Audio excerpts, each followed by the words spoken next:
Well, welcome to the Simplified Organization Show, where real moms chat about realistic home and life management.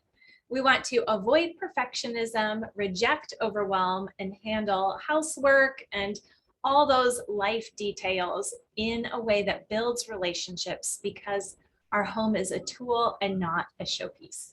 I'm your host, Misty Winkler. I write and podcast at simplyconvivial.com about homemaking, homeschooling, and doing life cheerfully. I'm also the author of the Convivial Homeschool Gospel Encouragement for Keeping Your Sanity While Living and Learning Alongside Your Kids. Today, I'm joined by my friend, Melissa Cummings. Melissa, alongside her husband, Stephen, since 2007, is a second generation Christian homeschooling mother of 5. So we have that in common. She has 4 sons and a daughter, and then 9 other children ahead of her in glory. She holds a BA from Whitworth University, where she attended after a life of home education in a Christian family. Educating her 5 redheaded children at home in rural northeastern Washington state is now her full-time work, including banter and beauty, culture and cooking, music and mayhem, reading and recreation, trivium and tea time, worship and wonder. Did you do that just for me? I could have. I saw that. Well, no, I have to read the whole thing because it's amazing and alliterative. It about sums up my life. Yes. So Melissa loves to encourage and connect with others through writing, by prayer, and in her annual ministry of planning, coordinating, and pulling off the Paideia Northwest Conference for Mamas Raising Kids for Christ.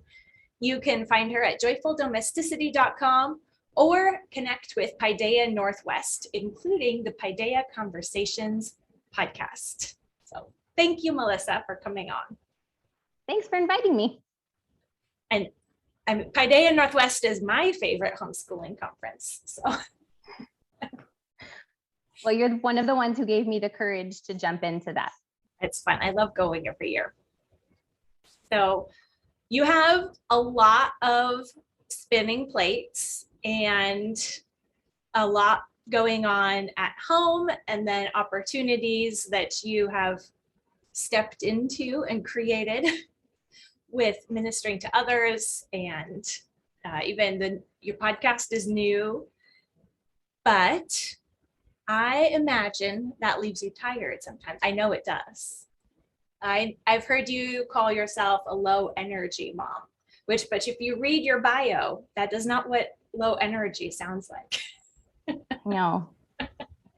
So you wanted to speak to that low energy or tired mom who just is maybe feeling a little discouraged right now?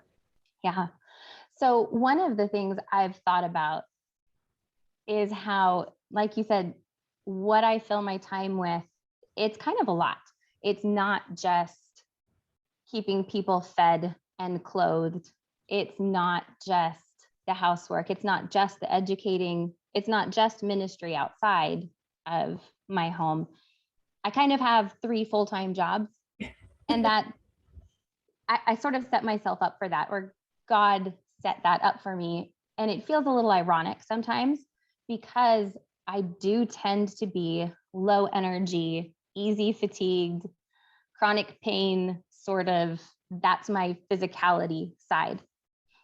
And so it's a little bit maybe counterintuitive that I continue to accept new things to do, more spinning plates to juggle, when it's already exhausting to juggle what I have. One thing I remember, I should have looked it up actually. Brandy Venzel posted, because you referred me to low energy mom posts some years back, that Brandy posted, and she talked about recognizing the poem that God wrote you to be. Mm-hmm. And I might want to be an epic poem. I might even want to be a limerick. I'm not clever enough. So the idea of being a sonnet, that's what she described as accepting the limitations of how God wrote my physicality into my story. So what is it? 14 lines and a specific number of syllables per line, and that's it, right? Sort of, I mean, maybe I'm even a haiku some days. That's just it. Maybe I'm 3 lines and they're real short. And accepting that and embracing that is not easy for me, because I was raised with high expectations and a high energy dad and a mom who is very passionate about all the things. And so realizing that I do have limitations, it's a little bit of a mental gymnastic for me, but God is good and he's gracious. And so the poem idea from Brandy Wenzel has been huge for me in just not bemoaning the exhaustion, or even the mental fatigue, or even the physical pain. It's accepting and embracing how God made the physicality of me. And then the other idea is that I'm running a marathon and I need to know how to sprint. I mean, I'm not a gymnastics sort of person, so this is a little bit stretching for my brain, but I'm not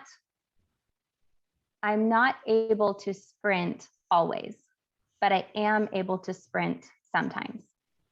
So I need to make sure that I am tracking and that I'm getting, I don't know, steps on a regular basis, but that I'm building in those times to slow down my pace, to get that cup of water along the side while I walk and catch my breath. And then I can sprint again and make it up the hill, those kinds of things. So remembering that I can sprint, but I can't always sprint. So I find those things encouraging. That's how I speak to myself when I'm tired, remembering I can't always sprint, or remembering I am only a sonnet. So those are a couple of things that have been encouraging to myself. So I imagine that the Paideia Northwest Conference is one of your sprint times. Yeah. So how do you know how much rest you need after, or make that project even not as big as it maybe could be, in order to stay within those limits, and just kind of recognizing that, or making those judgment calls, I guess, about figuring out what to do. Right. Yeah. So because it's an annual thing, and it's sort of like Christmas or Advent, right? You know it's coming and you can plan ahead. So planning ahead is important. The first year that we did the conference, it was a 3-month solid sprint. Mm-hmm. Ever since then, 4 years now, it's more predictable. I know it's coming. I know what needs to be done. So planning ahead in order to avoid the overwhelm, I guess. And I try to give myself 6 months on and 6 months off. It doesn't actually pan out that way, because if nothing else, I'm communicating with people and I can't turn off the thought process in the off 6 months, but I'm not doing active work for those 6 months. And that does help to have specific boundaries over my time and over my priorities. And I think it's the same sort of thing as we just came off of, well, we're still in the days of Christmas currently, but we just came off of this sort of sprint with Advent and Christmas, and Epiphany is coming. And it's similar to that. If you don't prepare, if you just suddenly show up to this church calendar season and you want to jump in, it's going to be exhausting. And it is still exhausting, even if you plan ahead. But having boundaries and saying, This is what hospitality will look like. This is what the cooking will look like. Planning it ahead and knowing. And then I can make sure that I do actually go to bed on time. My Fitbit sends me a little buzz that says, get ready for bed. Yeah. And sometimes I chuckle at that, but it really is helpful. It doesn't always remind me to get my steps, but it does remind me to go to bed. So it's still beneficial. So how about applied to homeschooling then? Do you have a way to keep those rhythms in balance there? I'm still learning. My oldest is not quite to high school. We will be in half a year. And my youngest just hit 2.5. So we are past the 3-hour stretches of sleep at night. Thankfully, I still have a napper. And I have a teenager who wants to be up chatting at 10 p.m. And I have a husband who owns and runs a business from home. And I'm trying to support him and encourage him. But when you own and run a business, that's long hours. It's not an 8 to 5. And trying to be an encouraging and supportive wife and an encouraging and supportive mom while educating my children with excellence and faithfulness, it's just going to be exhausting. And so getting enough sleep, knowing that coffee is okay, reminding myself to drink water, get outside, get my steps. Those are things that do help. But at the same time, my frame is still my frame. So acknowledging and embracing again how God made me is a mindset. I do need to pursue some of the actions of caring for my body, getting sleep, getting exercise, but acknowledging and embracing who God made me in that physical way is important. But building in the spiritual side with that to balance it out. I love how you were talking about your expectations and your limitations while still pouring all yourself into the project of your home, your family, educating your children, and all of that, where I think it's such an easy temptation to fall into, to think, well, I'm going to conserve energy, make things easier by maybe just Cutting lowering corners. the standards. Yeah. Yeah. And to have those expectations of, no, it's going to be exhausting, but that's what my life is for. And balancing that you can pour yourself out and be exhausted and be striving for those high standards. And that doesn't mean that we get perfect results from it. Like, we might think that we're working for this amazing thing. And the reality often is that we do just daily pour ourselves out and just wait for God to do what he wills with it. And I think covering planning with prayer. My mom has always spent hours a day on her knees, physically on her knees, and especially now that she's a full-time grandma, that's her main ministry, in the closet. And I've been able to take from that just the reminder that planning should not be separated from prayer.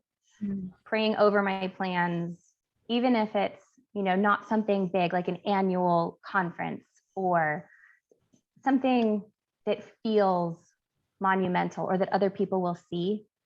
Yeah. But praying over the plans of, what am I going to feed my family this week? Very basic, but praying over that, not just for God's provision of the food, but for my cheerful attitude in preparing the food, for my diligence in getting it on the table at a reasonable hour. Praying over, I'm a director of a co-op, classical Christian co-op, and planning ahead for that, spending a month during the summer, planning for the year and just praying over that. What hymns are we going to sing? What scriptures are we going to memorize? What art are we going to study? Praying over those details.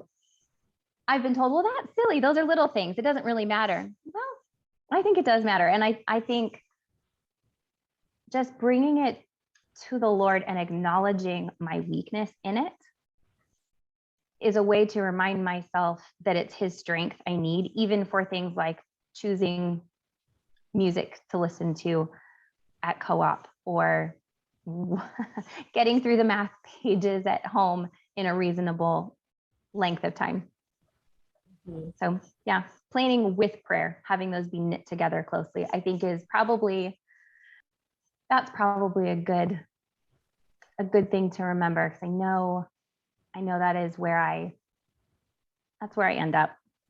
I have nothing else to offer except just offering myself and my plans to the Lord. So that's just kind of what I have to do. Well, and that reminds us that it's not us making our plans happen just so, but it's showing up in faithfulness and humility, and it puts us in that posture. So that's a beautiful thing. And then when the plans don't go my way, I remember, I prayed over this. Therefore, I already gave it to him, and I need to just remember and acknowledge, this was his plan. This was his answer to my prayer. Mm-hmm. Yeah. And that's it for this episode of the Simplified Organization Show with my guest, Melissa Cummings.